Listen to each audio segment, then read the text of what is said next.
ఉన్నాను, తోటి మానవునిగా ఖండిస్తా ఉన్నాను. ఇక్కడ కుల ప్రస్తావన కాదు.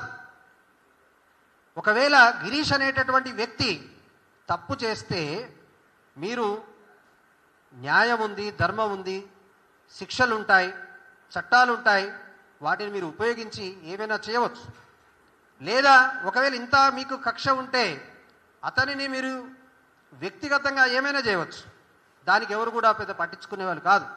కానీ వాళ్ళకి ఎటువంటి సంబంధం లేనటువంటి ఒక జర్నలిస్టు కుటుంబంలో, మీరు కూడా జర్నలిస్టులే సోదరులారా, మీరు కూడా ఏదైనా మీ యొక్క వృత్తి ధర్మంలో రోజు జరిగేటటువంటి సంఘటనలో ఏదో ఒకసారి మీరు ప్రశ్నించవచ్చు, రాజకీయ నాయకులు ప్రశ్నించవచ్చు.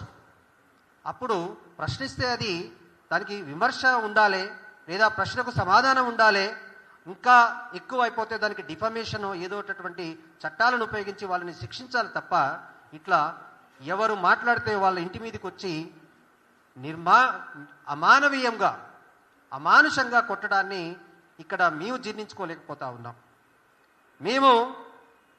మాకు ఆ సంఘటన తెలిసిన తర్వాత ఒక ముదిరాజుగానే కాదు, ఆ తల్లి ఏడుస్తూ ఉంటే, ఆ తల్లి చేతులు ఇరిసి ఏడుస్తూ ఉంటే, వాళ్ళ భార్యని తంతా ఉంటే, ఆ పిల్లలను మానసికంగా షాకు గురైతే ఆ పిల్లలు ఏం తప్పు చేసినారు? వాళ్ళ భార్య ఏం తప్పు చేసినది? వాళ్ళ తల్లిదండ్రులు ఏం తప్పు చేసినారు? వారు ఏం తప్పు చేసినారు?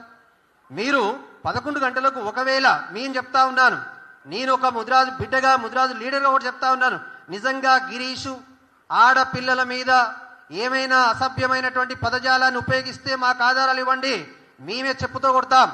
ఎవరు అవసరం లేదు, మేమే చెప్పుతో కొడతాం. మాకు కూడా ఆడవాళ్ళంటే చాలా గౌరవం.